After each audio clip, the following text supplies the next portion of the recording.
Welcome to another episode of Crime Live. I'm your host, Sergeant Brian Findlen. Today is March 14th of 2009, and St. Patrick's Day is right around the corner. As many people know, there's a lot of drinking that occurs on St. Patrick's Day, but what we would like to target is the problem of underage drinking and availability of that alcohol for those who are clearly underage. Today we're going to take you along for a shoulder tap operation, and this is a very large shoulder tap operation which targets those people who knowingly provide alcohol to those that are underage. We have more than 30 law enforcement agencies participating throughout Northern California, from Sacramento to the Bay Area to Modesto. So we're going to take you along for the ride. Take a look. A shoulder tap operation consists of two underage decoys between 18 and 20 years old. They stand in front of a business that commonly sells alcoholic beverages, and they ask each of the patrons if they'll buy them alcohol. Now, at this business on Yosemite Boulevard in Modesto, none of the patrons were willing to do that. And as a matter of fact, it didn't take long before one of the clerks escorted the decoys off of the property. One of the three Modesto enforcement teams moved to another liquor store in northeast Modesto. There they continued trying to ask patrons to buy alcohol for them. They found the same was true here. Nobody was willing to do that for them, which was an encouraging sign. Just after darkness set in, the team decided to return to Yosemite Boulevard, where they contacted a female in her 20s who agreed to purchase a six-pack of beer for the minors.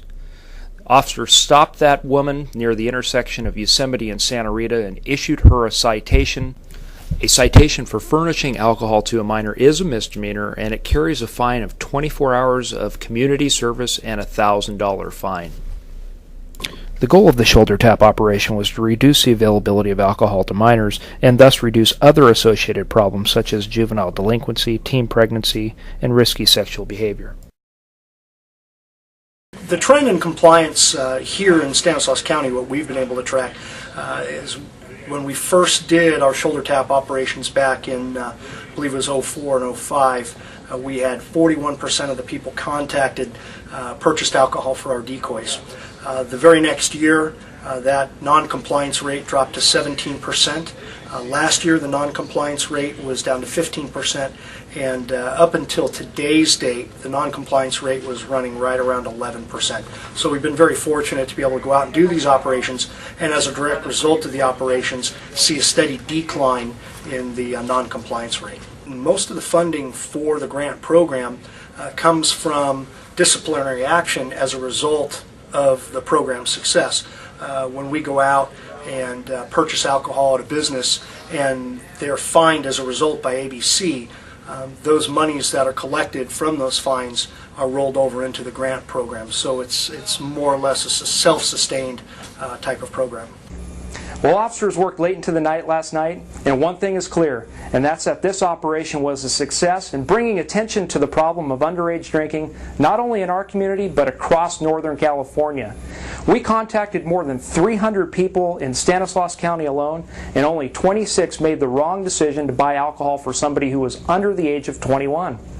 Now, in all of Northern California, we contacted more than 1,000 people, and just over 125 people were cited for providing alcohol to a minor. Now, we also were able to arrest other people in this operation wanted for serious felonies, including auto theft, narcotics violation, probation and parole violation. So we're happy to say that those people are in jail where they belong. Now, if you have any questions about this episode of Crime Live or any other episode, feel free to give me a call. My phone number is 572-9500. We'll see you on the next one.